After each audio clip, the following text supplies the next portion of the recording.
Do'stlar, Nexia 3'imiz bor. Nexia 3 karbonatli uchun qanmi? Ideal sosteniyada 2020-yil mexaniki. Yurgan kilometri 83.719. Tekshirtirib ko'rgan bo'lsa, kilometr hamma joyi garantiyali tekshirtirib olsa bo'ladi. O'zini yurgani, metan gazi bor. Nima desa bo'ladi? Ishqib tayyor. Bu linonim gazollar tasavvur tutdi, metani bor, bo'sh baloni bor. 6 million pul bilan kelasizlar, garantiyasi hajati alohida. Короче, qaranglar.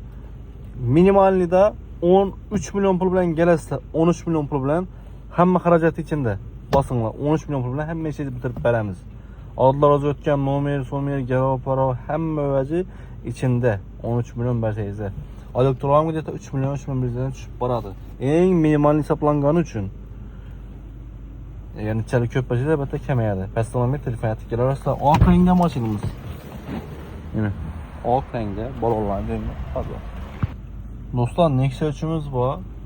Nexia 3 karbonatli uchun qanmi? Ideal sosteniyada 2020-yil mexaniki. Yurgan kilometri 83.719. Tekshirtirib ko'rgan bo'lsa, kilometr hamma joyi garantiyali tekshirtirib olsa bo'ladi. O'zini yurgani, metan gazi bor. Nima desa bo'ladi? Ishqib tayyor. Bu linonim gazollar tasavvur tutdi, metani bor, bo'sh baloni bor. 6 million pul bilan kelasizlar, garantiyasi hajati alohida. Короче, qaranglar. Minimalnida 13 million pul bilan kelasizlar, 13 million pul bilan hamma xarajat ichida. Bosinglar, 13 million pul bilan hamma ishni bitirib beramiz. Oldlar o'zi o'tgan nomer, somer, garov, parov hamma vaji ichida 13 million bersangizlar. Elektron где-то 3 million 3 million bizdan tushib boradi.